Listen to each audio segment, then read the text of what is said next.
સમાચાર એટલે ઝડપ અને ઝડપ એટલે અમે. કવરેજમાં ક્યાંય પાછળ નહીં, હંમેશા એક પગલું આગળ.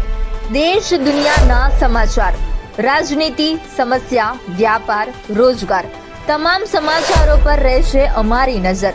ગુજરાતની દરેક ઘટના તમારા ફોનમાં સૌપ્રથમ માત્ર V18 ન્યૂઝ પર. ગાંધીનગર શહેરની સ્વચ્છતા અને જાહેર સુવિધાઓ જાળવવા માટે ગાંધીનગર મહાનગરપાલિકાએ એક મહત્વપૂર્ણ નિર્ણય લીધો છે. GMCની સ્ટેન્ડિંગ કમિટીની બેઠકમાં હવે પાલતુ શ્વાન રાખવા માટે નવા નિયમો લાગુ કરવાની મંજૂરી આપવામાં આવી છે. નવા નિયમો મુજબ ગાંધીનગર શહેરમાં પાલતુ શ્વાન રાખતા તમામ માલિકો માટે રજીસ્ટ્રેશન કરાવવું ફરજિયાત બનશે. પાલતુ શ્વાનની નોંધણી માટે માલિકોએ 209 ફી ચૂકવવી પડશે. આ ઉપરાંત જાહેર સ્થળો પર સ્વચ્છતા જાળવવાની જવાબદારી પણ શ્વાનના માલિકોની રહેશે.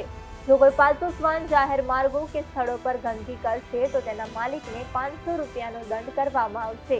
આ નિર્ણયનો મુખ્ય હેતુ શહેરમાં સ્વચ્છતા અને શ્વાન માલિકોમાં જવાબદારીની ભાવના વધારવાનો છે. સર, પાલતુ શ્વાન માટે રજીસ્ટ્રેશનનું સ્ટેન્ડિંગમાં મંજૂરી આપવામાં આવી છે. કેવા પ્રકારની મંજૂરી છે અને શું તકેદારી માલિકે રાખવાની છે? અત્યારે તો પ્રથમ ફેઝની અંદર ઓફલાઈન રજીસ્ટ્રેશન માટેની મંજૂરી સ્ટેન્ડિંગમાંથી આપવામાં આવેલ છે, જેમાં 200 રૂપિયા ભરાવીને અમારી GMCની કાર્યાલય ઓફિસ છે ત્યાં આગળ આવીને એમણે રજીસ્ટ્રેશન કરવાનું રહેશે.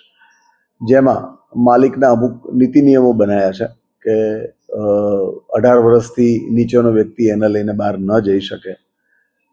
વેક્સિનેશન કમ્પલસરી જરૂરી છે. અમુક જો એગ્રેસિવ શ્વાન હોય તો એને મોઢે માસ્ક પહેરાવીને બહાર લઈ જવું.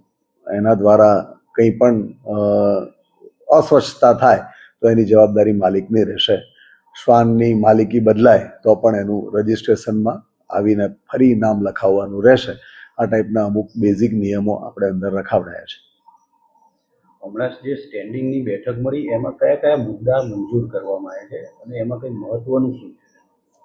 સ્ટેન્ડિંગમાં આ વખતની સ્ટેન્ડિંગમાં બધા જ મુદ્દા મંજૂર કરવામાં આવ્યા છે. પ્રથમ તો road network, beautification, iconic, storm water, અમુક જગ્યાએ યુટિલિટીની તકલીફ છે એ યુટિલિટી કવર કરી છે અને લગભગ બધા વોર્ડને બેનિફિટ થાય એ ટાઈપનું ટૂંકમાં સ્ટેન્ડિંગની અંદર એજન્ડા મૂકવામાં આવ્યા હતા અને જે મંજૂર થયા છે બધા.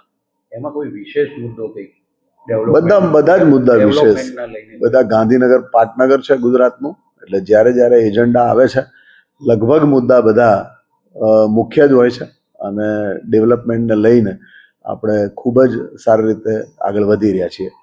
ગાંધીનગરના આ વખતના જે ડેવલપમેન્ટના મુદ્દાઓ છે એમાં 25ની અંદરનું એક તળાવ છે.